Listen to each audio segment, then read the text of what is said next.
कशी आहेस नेहा? ठीक आहे. ठीक का ग? छान का नाही आहेस? अगं हेच तर दिवस असतात आनंदी राहायचे. तुला सांगते, लग्न आधीचे दिवस म्हणजे सगळ्यात सुंदर दिवस असतात आयुष्यातले. हो, खरं तर तसेच असायला हवेत. मग नाही आहेत का? नाही, आहेत ना. नक्की ना? हो.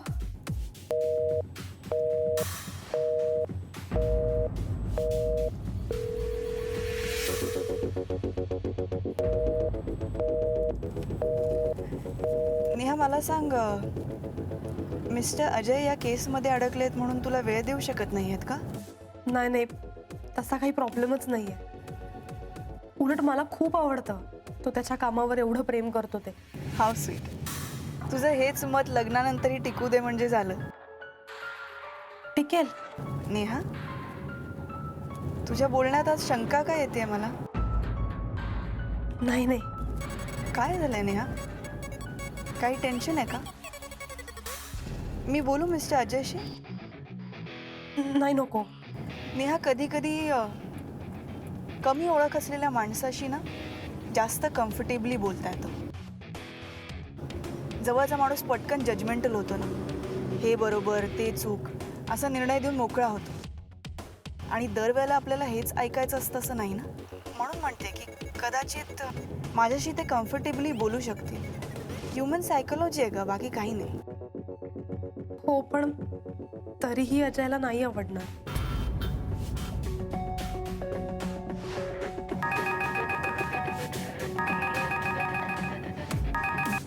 हेलो। हेलो तिवारी। अरे मैडम कहाँ गई है सुबह सुबह? हमको नहीं मालूम, हम गाड़ी चला रहे हैं, बाद में बात करते हैं। अरे सुन सुन, उनको बोलना मेरा अर्जेंट काम है। ठीक है। का ग? का नाही आवडणार? अजयचा काही प्रॉब्लेमच नाहीये, पण माझ्या मम्मा पप्पाचा या लग्नाला विरोध आहे. विरोध? का पण? आहेत त्याची बरीच कारणे. आता ते माझ्यासाठी दुसरी स्थळही बघतात. अरे बापरे, स्थळं पण बघायला लागले का? काल मला बघायला मुलगा आला होता. त्यांना तो फारच आवडलाय. तेव्हापासून ते खूपच प्रेशराईज करतायत मला. हॅलो. हा हा, बोल बोल. खरं तर आधीच इतके टेन्शन्स आहेत अजयला, आणि त्यात आता हे सगळे कॉम्प्लिकेशन्स. मलाच खूप गिल्टी वाटतंय. खरं तर त्याचं आत्ता लक्ष केसवर असायला पाहिजे, तर त्यात आता हे सगळे प्रॉब्लेम्स. बिचारा, त्याचीच धावपळ होतीये सगळीकडे. खरंय, पण काय करणार? होतं असं कधी कधी. आता तर मलाच गिल्टी वाटायला लागले. तुम्हाला का? कारण केसचा तपास लवकर लागावा असं म्हणून मीच मागे लागली ना त्यांच्या. पण तुमचाही कन्सर्न बरोबर आहे ना. एनिवे, तुला काही लागलं तर सांग मला नक्की. हो. आणि भेटूयात परत. बरं वाटलं त्या दिवशी तुला भेटून. थँक्यू. मला पण. Bye bye.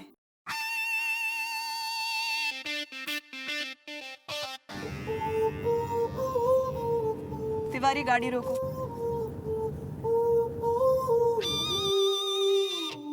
मैडम, शरद का फोन आया था, आपसे कुछ बात करनी है उनको।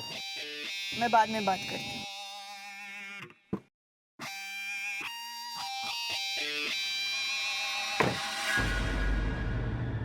शोधून शोधून तो अजय सापडला का ग तुला? किती उद्धट मुलगा आहे.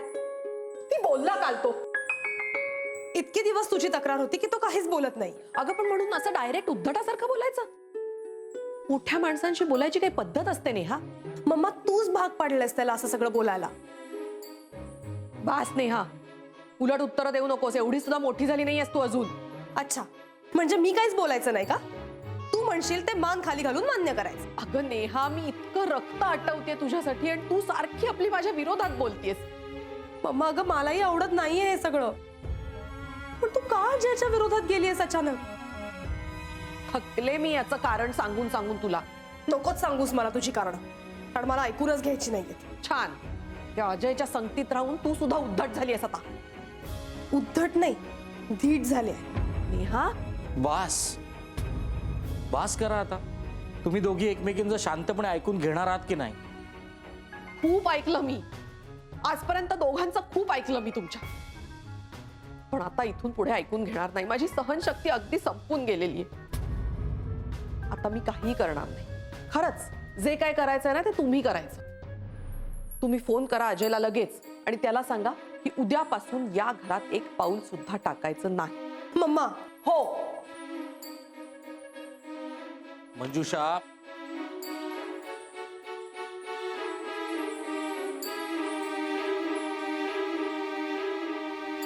बघ बेटा,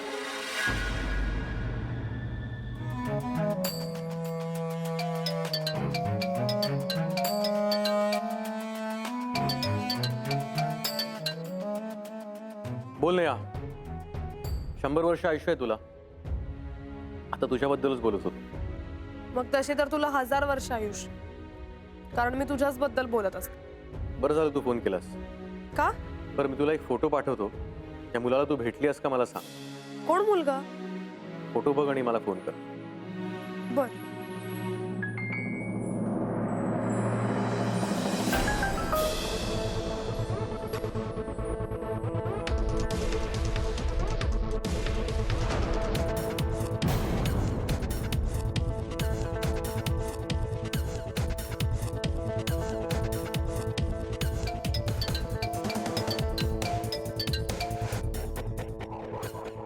बोल. अरे अजय, हाच तो मुलगा आहे जो मला काल बघायला आला होता. रणजित सुभेदार. रणजित सुभेदार. बर ठेवतो.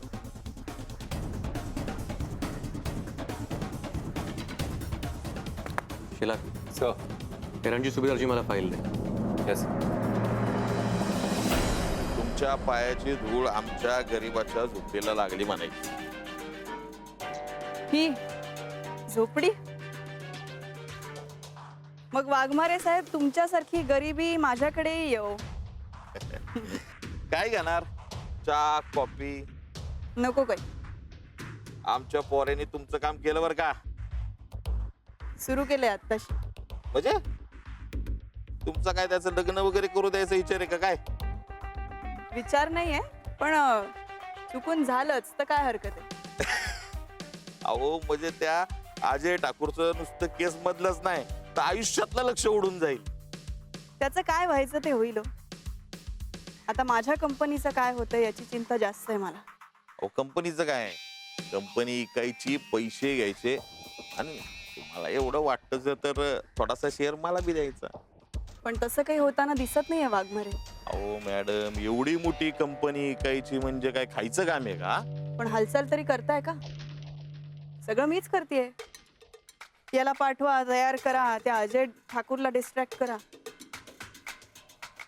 एवढी रिस्क कशासाठी घेते मी? तर लवकरात लवकर कंपनी विकली जावी आणि हातात पैसे पडावे म्हणून. सगळं प्लॅन मीच करते, एक्झिक्यूट पण मीच करते. तुम्ही फक्त हातावर हात धरून बसलात वाघमारे. ते एक मिनिट. हॅलो. अगं राणी, तुला महत्वाचं काहीतरी सांगायचं आहे. तर रणजित बद्दल त्या मी एका महत्वाच्या मीटिंग मध्ये, नंतर कॉल करते. अगं काय म्हणत होते मी? हा, 700 कोटींचं व्हॅल्युएशन आहे कंपनीचं. तुमच्यासाठी ही रक्कम छोटी असेल कदाचित, पण माझ्यासाठी खूप मोठी अमाऊंट आहे. म्हणून म्हणते मला ताबडतोब विकायची आहे. मला लय मोठा घास घ्यायचा आहे मॅडम. पण तुम्हाला मिळणारा हिस्साही छोटा नाहीये वाघमारे. ते बी खरे. कसं आहे मॅडम, जेवढा गिळता येईल ना तेवढाच मोठा घास घ्यावा. जास्त मोठा घेतला तर घासात अडकतो, जीव धोक्यात येतो. म्हणून अशी कामं आहेत ना जरा दमानी करावे लागते. डोळ्यावाले ना तो प्रॉब्लेम होतो. ठीक आहे. याचा अर्थ या कंपनीच्या डील मध्ये मध्यस्थ म्हणून दुसऱ्या कोणाचा तरी विचार करावा लागेल. मॅडम तुम्ही एकदम टोकाचं बोलायला लागले. इलाज नाही. तुम्हाला घासही हवाय आणि शिकारही करायची नाही. असं होऊन चालत नाही ना वाघमारे. त्यापेक्षा मीच शोधते, कोणीतरी असेल ना या डील मध्ये इंटरेस्ट असणार. तेवढं सोपं आहे का मॅडम? एरिया आपला आहे आणि आपल्या एरियात एवढी महत्वाची डील होणार आहे म्हणल्यावर बाहेरचं कोणी हात घालणार नाही. ते काम माझं आहे आणि मलाच करावं लागेल. पण मग लवकर हालचाल तरी करा. अजय ठाकूर या लग्नाच्या गडबडीत जोपर्यंत व्यस्त आहे तोपर्यंत काम झालं तर बरं होईल. होणार. विश्वास ठेवा. नक्की. आपला शब्द आहे मॅडम. ठीक आहे. I believe in result. तुमच्या संपर्कात राहील. जरूर जरूर. आणि त्याला सांगा काम झालं की बंगल्यावर या. जरूर.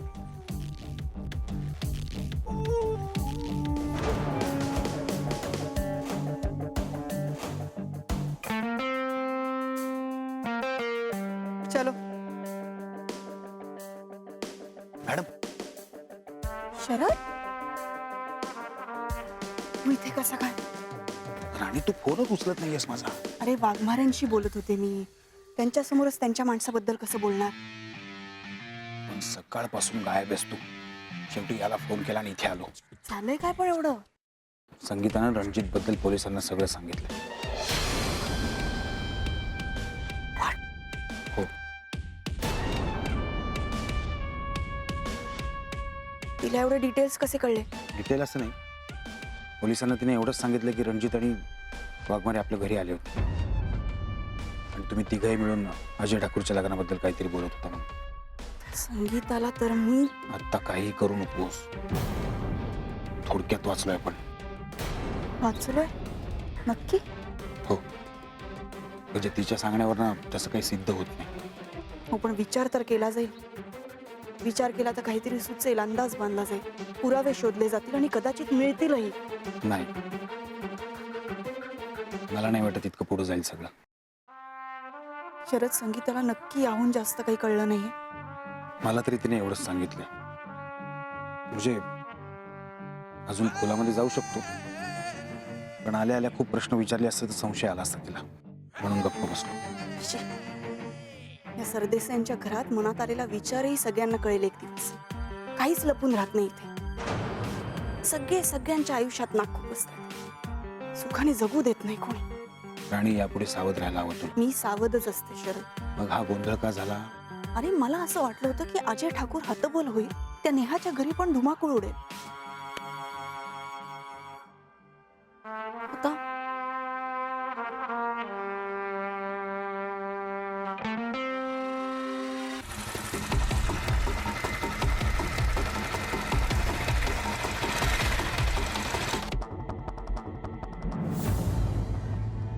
नेहा,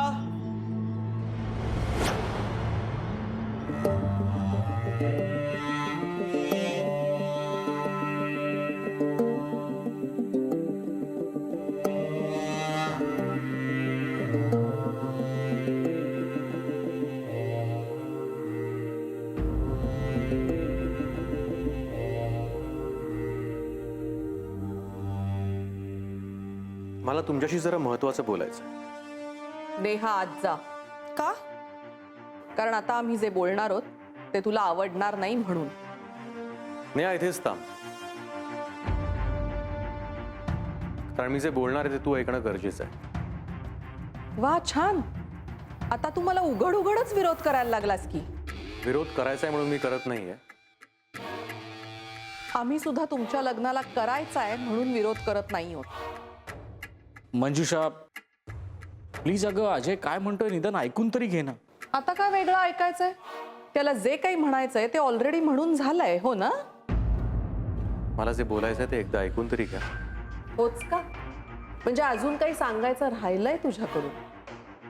मंजुषा, एक मिनिट. अजय, मला वाटतं आपण हा विषय इथेच थांबवूया, नाहीतर वाद वाढतच जातील. पप्पा, हो बेटा. अजय, मला एक सांग, आपण किती काळ तेच तेच बोलत राहणार आहोत सगळे? मला जरा वेगळं काहीतरी बोलायचं. मला सांगा, नेहाला बघायला एक मुलगा आला होता, बरोबर? हो. कसा वाटला तो तुम्हाला? उत्तम. चांगला शिकलेला, चांगला बिझनेस आहे त्याचा, इम्पोर्ट एक्सपोर्टचा. बंगला वगैरे म्हणत होता. सतत परदेशी जावं लागतं त्याला कामानिमित्ताने असंही सांगत होता तो. वा, आपल्या मुलीशी अशाच मुलांनी लग्न करावं असंच वाटलं असेल ना तुम्हाला? प्रश्नच नाही. कोणत्याही आईवडिलांना असंच वाटेल. मग त्यासाठी सगळे आई वडील काय करतात? काय करतात म्हणजे स्थळं शोधतात. कशी? कशी? हा काय प्रश्न आहे? कशी म्हणजे काय? आधी ओळखीत काही स्थळं आहेत का बघतात, नाहीतर वधूवर सूचक मंडळात नाव नोंदवतात, त्या मुलाची माहिती काढतात. तुम्ही काढली होती का माहिती?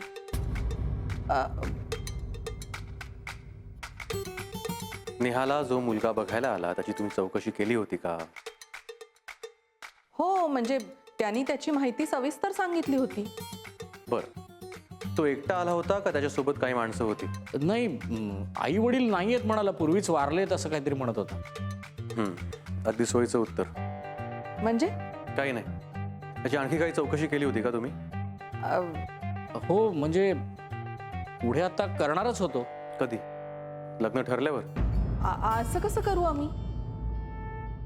बरं, मला सांगा, तो तुमच्याकडे कसा आला होता? ओळखीतून का कुठल्या मंडळातून? त्यांनी आपणहून कॉन्टॅक्ट केला. मी स्वतः बोलले ना त्याच्याशी फोनवर. वेळ आहे म्हणाला आणि भेटायला आला. आणि तुम्ही मन मोकळेपणानं त्याच्याशी गप्पा मारल्या? हे बघ अजय, आल्या गेल्याशी चांगलं वागायची पद्धत आहे या घराची. अरे वा, म्हणजे तुम्ही कुरिअरवाला, पिझ्झावाला, डिलिव्हरीवाला ह्यांना पण घरात बसून त्यांच्याशी गप्पा मारता? काहीतरी काय विचारतोयस तू? का नाही? का नाही म्हणजे काय? अरे किती वाईट दिवस आलेत आजकाल. कोणावरही भरोसा ठेवता येत नाही हल्ली. ओळख नसलेल्या लोकांना का घरात घेऊ आम्ही? आणि नेहाला जो मुलगा बघायला येतो त्याची काही ओळख न काढता, त्याची चौकशी न करता तुम्ही त्याला घरात घेता?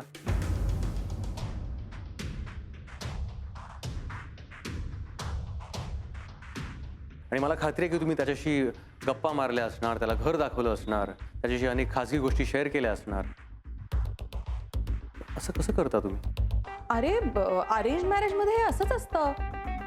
सुरुवातीला अशी जुजबीच ओळख असते मुलाशी, मग नंतर हळूहळू ओळख वाढवायची असते. त्यात आम्ही मुलीकडचे लोक आहोत ना. म्हणून तुम्ही एका अनोळखी माणसाला तुमच्या घरात येऊन तुमच्या मुलीच्या भावनांशी खेळण्याची परवानगी दिली.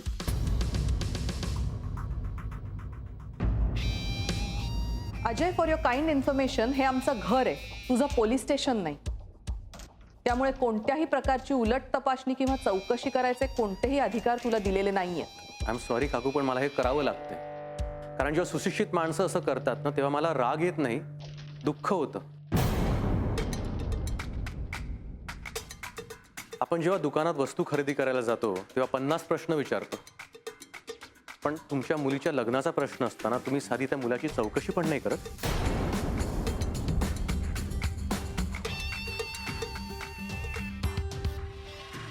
आता तू आमच्या शिक्षणाचाही उद्धार करणार ना? शिक्षणाचा नाही, कॉमन सेन्स. जो आई वडिलांचा मुलीच्या लग्नाच्याच वेळी कुठे जातो मला कळत नाही. अजय, तू आता मर्यादा सोडतोयस. काका, मला असं करावंच लागतंय, कारणच तसं आहे. मला सांगा, तुम्ही रोज सकाळी पेपर वाचता ना? त्यात दर आठवड्याला एक बातमी असते की एका मुलानी किंवा मुलींनी अनेक लग्न करून त्यांना लुबाडलं. किंवा मग इंटरनेटवर, हल्ली इंटरनेटवर ते लोक कुणाचाही फोटो स्वतःचा म्हणून लावतात, आपल्याबद्दलची चुकीची इन्फॉर्मेशन अपलोड करतात. इंटरनेटवरून झालेली लग्न आणि त्यांच्यावरून झालेले फ्रॉड्स सध्या एक खूप मोठं रॅकेट आहे. असे अनेक उदाहरणं आहेत. हे सगळं माहीत असताना, याची जाणीव असताना तुम्ही एका अनोळखी मुलाला नेहाच्या लग्नासाठी घरी बोलावलं. सरप्राइझिंग. तुला काय आम्ही खुळे वाटलो का रे? हे बघ, जग आम्ही सुद्धा पाहिलंय, आम्हाला सुद्धा माणसं ओळखता येतात. गैरसमज आहे तुमचा. जग पाहिलेल्या प्रत्येकाला जर माणसं ओळखता आली असतील तर फसवणुकीचे गुन्हे घडलेच नसते. म्हणजे अजय, अरे आम्ही फसवले जाऊ असं तू गृहीतच धरतोयस. गृहीत धरत नाहीये मी, मला खात्री आहे की तुम्ही फसवले जात आहात. काय? नेहानी लग्नाला नकार दिला म्हणून, पण अशाही मुली असतात ज्या अशा प्रकारच्या लग्नाला तयार होतात आणि मग त्यांचं आयुष्य उद्ध्वस्त होतं आणि त्याला जबाबदार तुमच्यासारखे आई वडील, जे चौकशी न करता आपल्या मुलीच्या लग्नाची घाई करतात. तुम्हाला खरं तर नेहाचे आभार मानले पाहिजेत. तिने या लग्नाला जो साफ नकार दिलाय त्यामुळे तुम्हाला जो इतका मोठा मनस्ताप झाला असता तो टळला. पण अजय, तू हे सगळं इतक्या खात्रीने कसं बोलू शकतोयस? मुळात हा मुलगा कोण आहे हे माहिती तरी आहे का तुला? का उगाच इंटरनेटवरून स्थळ आलंय म्हणून आपलं बोलतोयस काहीतरी? एक मिनिट. हाच मुलगा आला होता का नेहाला बघायला?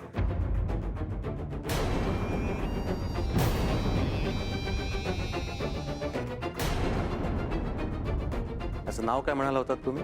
रणजित सुभेदार.